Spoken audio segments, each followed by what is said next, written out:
Hi everyone, I'm Tim Anderson, shock specialist here at QA1. Today we're going to take this shock apart and go through a rebuild process with you. Rebuild would be maybe you have to replace a damaged part on the shock, or maybe your valving is a little off on the track and you want to change it to a different valving, either compression or rebound. We're going to go through that process with you here today. First thing that I like to do, if you got a shock vise, great. You don't have to have one. You can use a regular vise and swap the shaft and the body in and out, depending on what part you're working on. But the shock vise is really handy to have. So I got the body clamped in here. First thing you want to do is make sure that the rod is all the way out. It just helps not make as much of a mess when you get into your shock. There are two holes up here. That's how you take the closure nut piece off of the body. So just take that wrench here. And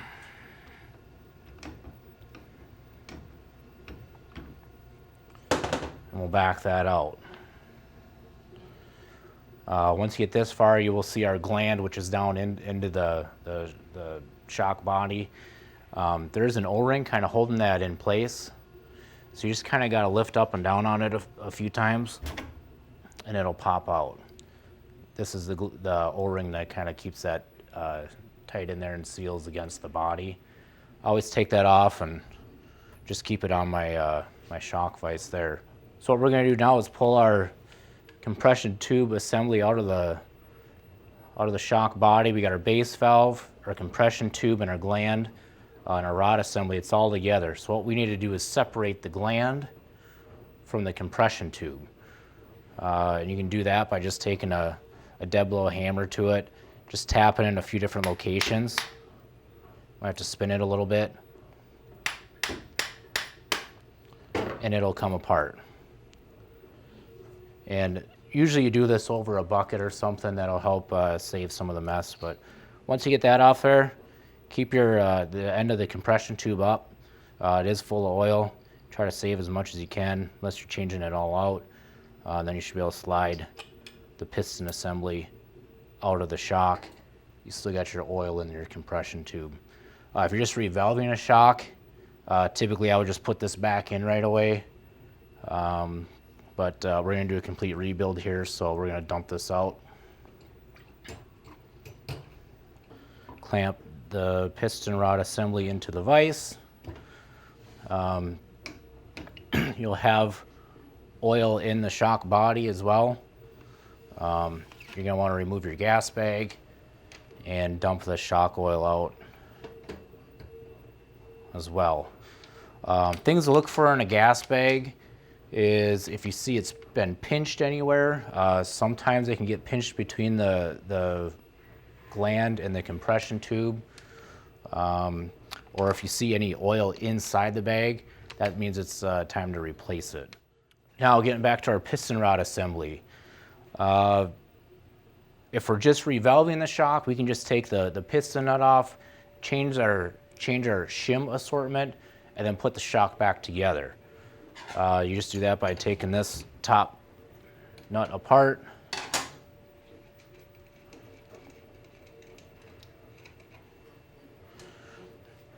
The shim stack that's going to be on the top of the piston, and that's your rebound stack. I like to label a rag with a C and an R on it so you know which one goes where. Make sure you keep in mind which way the piston is oriented. There is a rebound and compression side. They're not labeled, they look different. The rebound has 3 holes against the rebound stack. The compression will have 6. So I always leave it up the way it's supposed to be on the rod. Then your compression stack will be here on the bottom. We'll set that over here. Then if you're going to be changing any seals, you can slide this stuff off.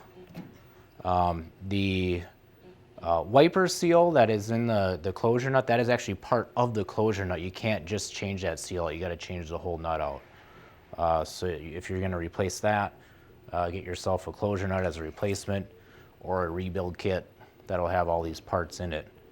When we're going to replace the seals in the gland, there's just the main seal here that pops out pretty easy, just with hand, and then you put it back in, falls right into place. Then an O-ring to replace here on the gland as well. Also the hyper screw, which takes a small Allen wrench to take that in and out. So as we put this back together, we have our shock bullet here. This just helps the seals go over the shock piston rod, prevents them from getting hung up or torn on anything. But you'd go your wiper seal and your closure nut first. Then we have this washer that goes in between the closure nut and the gland. So you'd put that on next. Then you'd put your gland assembly on. And then we're back to our valving. So your compression stack will go on first. There are different shim assortment sizes and thicknesses. I highly recommend getting yourself a caliper to measure each one when you put your shock together. Just make sure thicknesses and diameters are what they're supposed to be. It's a good habit to get into. But before we put our compression stack on, there's always a washer that goes on first, called a valve stack washer. Then we have our valve stack valve plate, and then our compression stack. Next we'll go our piston.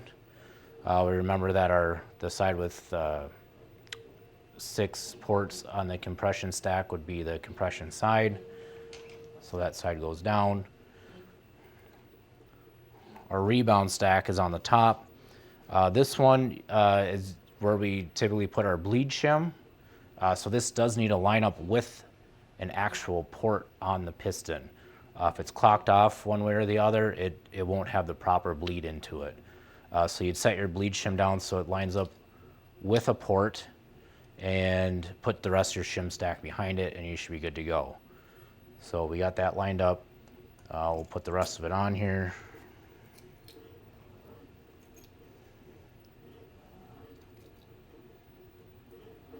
And then followed by a valve plate washer.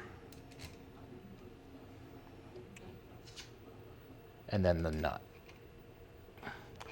And always hold the shim and the piston together while we're torquing the nut down.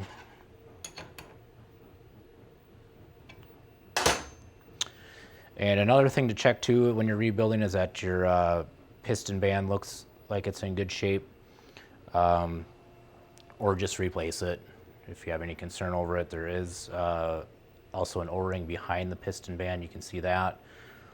These are always good parts to replace if you're just doing a yearly refresh or something. Just put new ones in. The base valve, that is a press fit. So that just takes we just can use an aluminum tube or something just to get into the end of the compression tube, and you just, it'll pop out of there. If you need to change it for anything, any valving reason, you need to change it from a soft to a firm. If you're going up with your compression stack, you know, anything a 5 compression and under would use a soft. 6 compression through a 9 would use a medium base valve, and then anything 10 and higher would use a firm. Then we also have a soft firm base valve, which would be for compression valving 5 and under, with rebound valving 10 and higher. So your tie down shocks. And that just has a bleed set in it that will match with your piston bleed and not, cut down hysteresis and be more consistent. To put the base valve back in, if you got a press, you can just press in or just tap it in with a hammer. Once you finally torque everything down in place with the closure nut, it all snaps into place the way it should be anyway.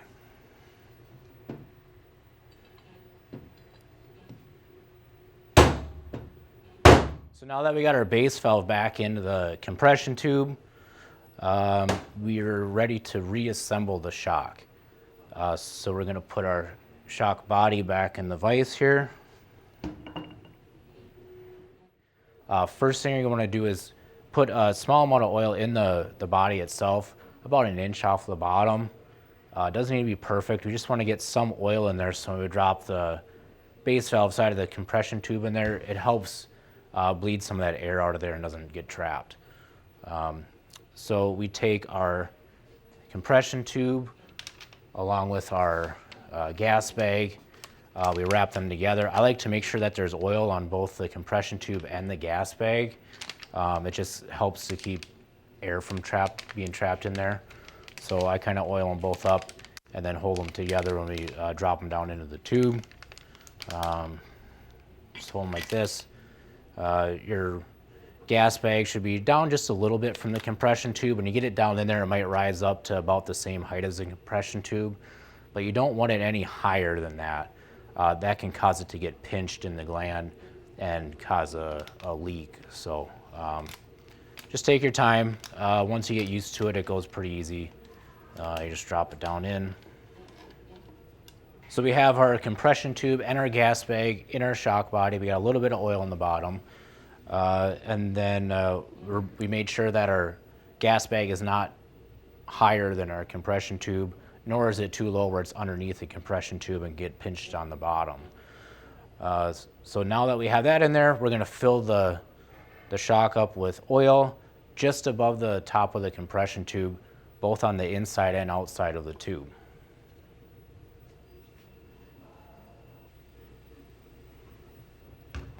So now the oil is filled up just above the compression tube.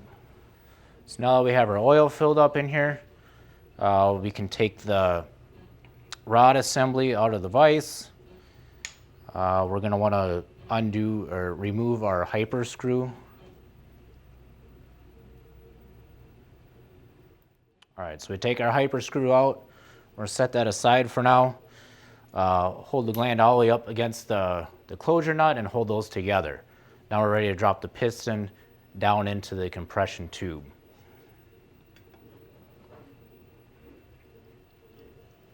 And as you push it down in there, you'll see some air bubbles start to come up. What I like to do is take a hammer and tap on the end of the piston rod. What that does is that pops open the compression stack and allows any trapped air in the piston to release. And once we get that down in there, we just cycle the piston rod up and down. You do that a few times until you see that there's no air coming out. Okay, so when that's all ready, then we'll drop the gland into place. That just slides down. Always kind of nice to have a little paper towel around it because the hyper screw port will shoot oil out of there. And then you have to snap it into place in the compression tube, so you can just push it down with your fingers. And then your gland is in place. So now you have oil on top of the gland, which is what it's supposed to do for now. We want to hold the gland down into place and pull the rod up so it's in its fully extended position. This is where we want it when we put the hyper screw in and then the seal on top of the gland. So hold it in that location. And you can put your hyper screw in.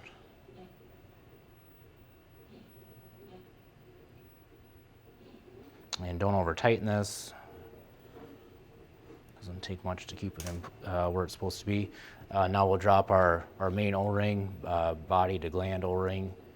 We'll push that down into place. That's just a groove on the outside of the gland. Now this residual oil that we have here on top of the gland, we got to get rid of that. We don't want that there anymore. Now we have their seals in place and our hyper screw. So we have this little bottle that works well for suctioning all the oil off of there.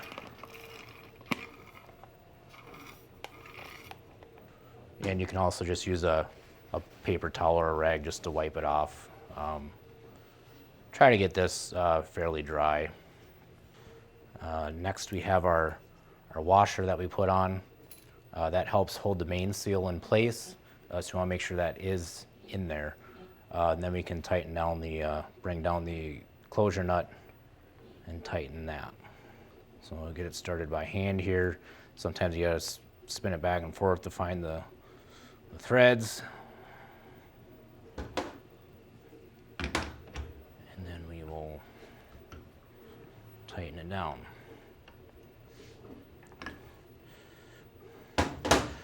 And that should do it. It's always good to cycle it up and down once you got it together to make sure that you still feel like you have all the air out of it. And then if you got a dyno or access to a dyno, it's always great to dyno test them just to make sure you got everything together properly and everything's working the way it should. If you have any questions, feel free to call our tech line, or you can visit our website at QA1.net.